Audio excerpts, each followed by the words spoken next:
যখন আপনি আপনার নিজের ইনকামের টাকা দিয়ে নিজের পছন্দ মতো ছোট ছোট মনের যে চাহিদাগুলো পূরণ করতে যাবে তখন কিন্তু আসলে অনেক ভালো লাগে। সো গাইস, এটা নিয়ে থাকছে আজকের আমার এই ছোট্ট ব্লগটা। আর আমি কি চাহিদা পূরণ করলাম আমার মনের, এটা জানতে হলে অবশ্যই আমার সাথে থাকতে হবে, ফুল ব্লগটা দেখতে হবে। হ্যালো এভরিওয়ান, আসসালামু আলাইকুম, welcome to my another video. এটা হচ্ছে আমার আব্বুর বাসা, যেখানে আমি আসছিলাম সকালবেলায়। আমার আব্বু এখানে কাজ করতেছে, প্রচুর পরিমাণ গরম পড়েছে, রোদের তাপে থাকা যাচ্ছে না। পরে আমি আমার হাজবেন্ডকে বললাম যে আব্বুর গাড়িটা নিয়ে বের হও। দেন বলার সাথে সাথে ও বাইকটা নিয়ে বেরিয়ে পড়লো। এখন ও বাইকের মধ্যে বসে আব্বুর সাথে একটু কথা বলতেছিল পাশেই।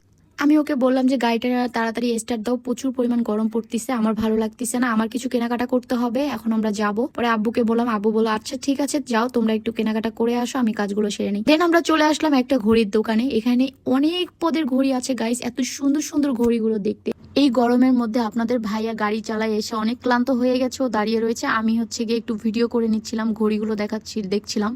দেখতে দেখতে আমার দুইটা ঘড়ি খুবই পছন্দ হয়েছে। এই যে এই দুটো ঘড়ি প্রচুর পছন্দ হয়ে গেছে। এটা হচ্ছে আমার মানে পুরো ড্রয়িং স্পেসের জন্য আমি ড্রয়িং রুমের মধ্যে এই ঘড়িটা লাগাবো, আর আমার বেডরুমের জন্য আমি এই ঘড়িটা সিলেক্ট করেছি। গাইস, আপনারাই বলবেন যে ঘড়ি দুটো আপনাদের কেমন লেগেছে। আমি আর কোনো কিছু চিন্তা করিনি, আমি এই দুইটা ঘড়ি একদম সিলেক্ট করে নিয়েছি। ঘড়ি দুটো একটু প্রাইস বেশি ছিল, দাম দর করে ওদের কাছ থেকে একটু কমিয়ে দেন আমি ঘড়ি দুটো নিয়েছি। আমার ঘড়ি দুটো খুবই পছন্দ হয়েছে। আপনাদের কেমন লাগলো অবশ্যই কমেন্ট করে জানাবেন কিন্তু গাইস। আমার কাছে কিন্তু সত্যি অসাধারণ লেগেছে ঘড়ি দুইটা, যার জন্য আমি এই দুটাই সিলেক্ট করে ফেললাম। আর কোনো কথা নেই, এখন আমার হাজবেন্ডকে বললাম কেমন হয়েছে, ও একদম ফাইনালি ওকে করে দিয়েছে, ওর কাছেও খুব ভালো লেগেছে। আর এটা হচ্ছে আমি ড্রয়িং রুমে লাগাবো এই ঘড়িটা, এই জন্য আমি এই ঘড়িটা সিলেক্ট করেছি, কারণ ড্রয়িং রুমটা হচ্ছে বিশাল। ড্রয়িং রুমের জন্য একটু ভালো একটা ঘড়ি দিলে ড্রয়িং রুমটা দেখতেও সুন্দর লাগে। আর এটা আমার বেডরুমে, কারণ বেডরুমে তো সচরাচর আমি ছাড়া কেউই যাবে না, আমরা দুইজনই। এই জন্য চিন্তা করলাম একটু নর্মালের মধ্যে এটা। তাও এটা অতটা নর্মাল ছিল না গাইস, অনেক বেশি প্রাইস ছিল ঘড়ি দুইটার। আসলে আমি প্রাইসটা এখানে বলতে চাচ্ছি না, বললে হয়তো সবাই বলবেন যে আমি সব করতেছি, যার জন্য আমি আর প্রাইস বললাম না। পরে আমি ওনাকে বললাম যে একটু ঘড়িটা ঝুলায় দেখান তো, যে আপনার যে নিচের যে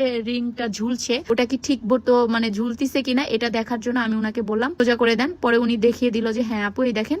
এখন আপনার ভাইয়া ধরছে যে সে একটা ঘড়ি কিনবে এখান থেকে, তাকে একটা ঘড়ি কিনে দিতে হবে। তো আমি বললাম এখানে ঘড়িগুলো ভালো হবে না। পরে আমি তাকে না করলাম যে এখান থেকে তোমাকে আমার ঘড়ি কিনে দিতে হবে না, তোমাকে আমি পরবর্তীতে ভালো একটা ঘড়ি কিনে দিব না, তোমার তো এমনিতেও অনেকগুলো 4-5টা ঘড়ি রয়েছে, আর ঘড়ি এগুলো দিয়ে কি করবো, অলরেডি একটা হাতেও পড়ে রয়েছে। দেন এখানে আমার ঘড়িগুলো প্যাক করা হচ্ছে অনেক সুন্দরভাবে। একটা আঙ্কেল ঘড়িগুলোকে সুন্দরভাবে প্যাক করে দিচ্ছিল, আমি বারবার বলে দিচ্ছিলাম আঙ্কেল একটু সাবধানে করেন, অনেক শখ বশত অনেক পছন্দ করে ঘড়ি দুটো কিনেছি, অনেকগুলো দোকান ঘুরে ঘড়িগুলো কিনেছি। তো আঙ্কেল বলছে ঠিক আছে কোনো সমস্যা নেই, টেনশন করতে হবে না, আমি একদম সাবধানে সুন্দরভাবে ঘড়িগুলো প্যাক করে দিচ্ছি। পরবর্তীতে সে আবার খুলে আবার নতুন করে হচ্ছে গিয়ে ঘড়িগুলোকে প্যাক করতেছিল। এইদিকে হচ্ছে আপনার ভাই এত কথাই শুনে না, সেই ঘড়ি অলরেডি আবার বের করে ফেলছে, তার একটা ঘড়ি নিতেই হবে। পরে এই ঘড়িগুলো দেখে তার একটাও পছন্দ হয় নাই, সে বলতেছে না আমার একটাও ভালো লাগতেছে না। পরে আমি ওকে বললাম ঠিক আছে তোমাকে আমি ভালো দেখে পরে ঘড়ি কিনে দেবো।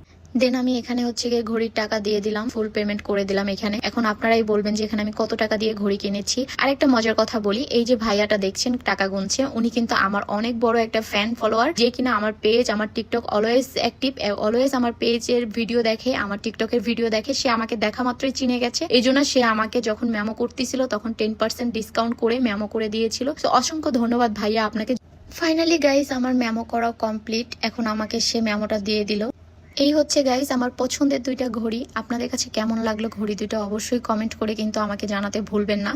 যে পরিমাণে গরম পড়ছে গাইস বলার বাহিরে। আমি ঘড়ি দুটাকে হাতে নিয়ে চলে আসলাম বাহিরের দিকে এসেই গাইস আমি রোদের জন্য তাকাইতে পাচ্ছিলাম না, আমার এমন অবস্থা হয়ে গেছিল, এত পরিমাণে রোদের তাপ। এসেই দেখি সামনে একটা মামা আখের রস বিক্রি করতেছিল। এই মামার এখানে চলে আসলাম, মামার এখানে এসে আখের রস খাবো দেখে চলে আসলাম। এখন মামাটার কাহিনী শুনেন, এই মামাটা আমাকে দেখে চিনে গেছে যে আমি টিকটক ভিডিও করি, আমি একটা সেলিব্রিটি পার্সন, এরকমটা সে মনে করে। পরে মামা বলতেছে যে মামা আমার এখানে একটু ভিডিও করেন, ভিডিও করে আপনি সবাইকে জানিয়ে দেন যে আমি কোথায় আখের রস নিয়ে বসি, মানে আমার এই জায়গাটাকে একটু ভাইরাল করে দেন। এই জিনিসটা শুনে আমার খুবই তাজ্জব লেগেছিল। পরবর্তীতে আমি আসলে এখানে ভিডিও করতাম না, তবে মামা যখন এই কথাটা বললো তখন আমার মনে হলো যে না এখানে একটু ভিডিও করি। সো গাইস এই জায়গাটা হচ্ছে গিয়ে ডাক বাংলা থেকে একটু ভিতরে, গলির ভিতরে, ঘোষ রোড বলে এটাকে, খুলনার মধ্যে। এই জায়গায় মামা ছোট্ট একটা জায়গার মধ্যে একটু ছোট একটা দোকান নিয়ে আখের রস বিক্রি করেন। সো আপনারা সবাই যাবেন মামার এখানে আখের রস খাবেন। মামার এখানে রাগগুলো অনেক বেশি মিষ্টি ছিল, আমি পুরো আখের রসটাই অনেক তৃপ্তি সহকারে খেয়েছি, আর আমার কাছে খুবই ভালো লেগেছে। আর যেহেতু প্রচুর পরিমাণে গরম পড়ছে, গরমের জন্য আখের রসটা আমার কাছে বেস্ট একটা শরবত মনে হয়েছে। সো আপনারা সবাই যাবেন এখানে মামার দোকানের স্পেশাল আখের রস খেতে।